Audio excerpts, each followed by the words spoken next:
Japan, although a small country, has a habit of producing some amazing works of literature. Today, I'd like to introduce four of the ones that I have read and would like to recommend it to you.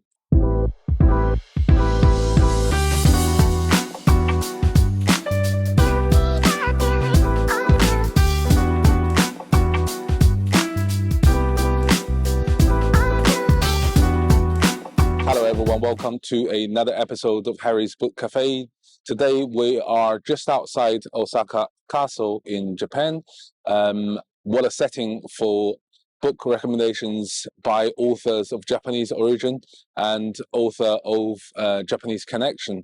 So without further ado, I'd like to introduce four of the best books based in Japan about Japanese culture today. So let's start with the first one. Of course, the number one Japanese literature master is Haruki Murakami. He is not only one of my favorite Japanese author, but is also my favorite author of all times, one of my favorite authors of all time. I've read all of his books and loved all of his books. I think his writing style is not everyone's cup of tea.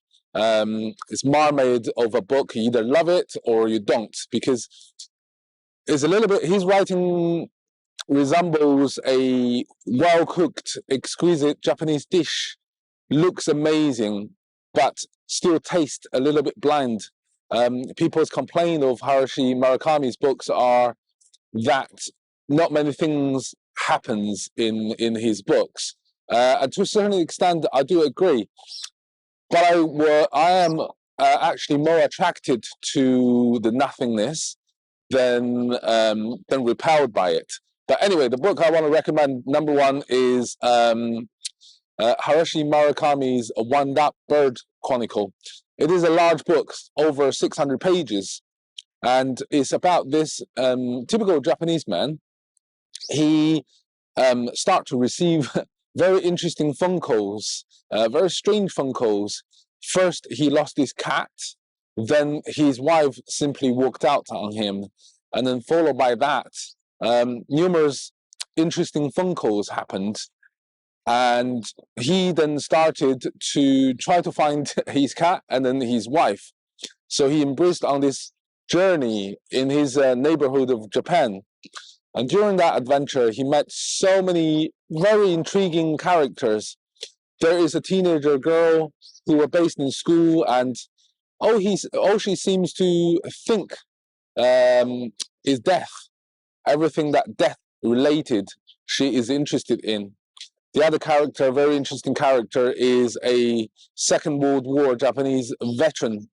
And this veteran keeps telling him about the experience he had back in Mongolia and the brutality the Mongolian army dealt with the Japanese army. You know, some of the torture that he has gone through are just terrifying. But there are numerous other characters involved in this plot line. I can't remember exactly whether or not he finds his cat or his wife in the end. You really have to read the book to find out. Needless to say, is a very typical Haruki Murakami's writing style. Very plain, short sentences, no flowery words, just all the words and sentences that he needs to do the job. It's a slow burner like pretty much all Murakami's books, so you might not like it. To me, I think he's one of the best, if not the best, Murakami's works. I think many people think IQ 84 is perhaps his grandest work, and to a certain extent that is true, because that book's over 1,000 pages long. So certainly in terms of scale, that's the largest book. But something in Wind Up Chronicle just sort of relaxed me. Like all Murakami's books, whenever I find myself in an emotional turmoil, I turn to his books, and they always calms me down. I don't know what it is. Maybe it's just that flatness, you know. Even in the face of crisis, this flatness and plainness is what sort of really chills me. But Wind Up Bird Chronicle is even more so than all his other works. By the way, those are not in particular in any sort of particular order at all.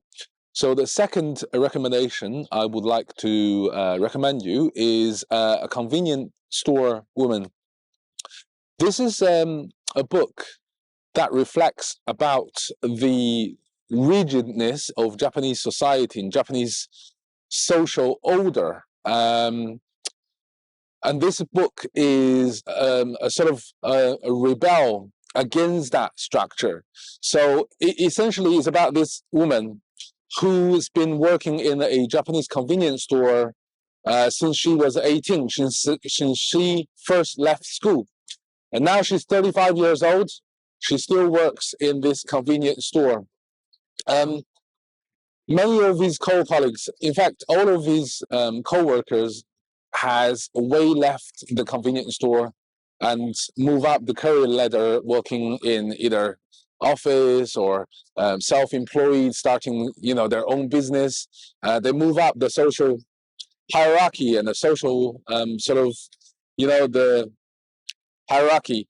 But this woman, the convenience store woman, she actually prefers to work in the convenience store environment, and she actually thrives it.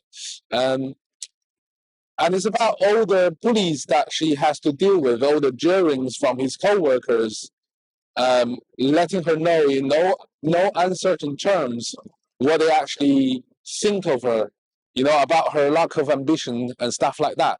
So it's about this societal order, societal belief that you have to move on, despite the fact that you might like where you are. You have to move on to be seen as progress. And I guess it's not just restricted in the Japanese society. It is prevalent pretty much everywhere in the world, except Japan is even more so. It's very rigid in its structure. So this book is about a silent rebellion, about this woman's resistance and her philosophy. A very interesting book, so definitely give it a try. The third book I would like to recommend today is The Memory Please. Now, this is a typical sort of dystopia novel, and that's based in the future somewhere in the island off the coast of Japan. Now, this island is run by a dictatorship where the local authority gradually deletes your memory, all the good stuff. So, everyday stuff, the quotidian. So, for instance, a hat will be deleted from your memory, so you no longer remember what a hat is. A pillow, a pair of socks, a strawberry ice cream, all that sort of thing. Gradually, slowly but gradually, those pleasurable things are slowly deleting from your memory, because the supplies of those everyday items in this particular island are so rare. If you remember them, you will then criticize the government for not providing those basic pleasurable stuff, those quotidian stuff. So the memory police's job is delete this memory gradually and slowly until you don't remember anything. Now, the problem is this. One of the detectives who's been, old-time detective before the regime change, he actually remembers everything. His brain somehow resists the deletion. And he needs to sort of change everything before the memory police find out that he is immune. So very nerve-wracking dystopia novel based in Japan. And Japan is no stranger to dystopian novels. Over the years, it's produced some of the best ones, like Battle Royale is perhaps the most interesting dystopian novel.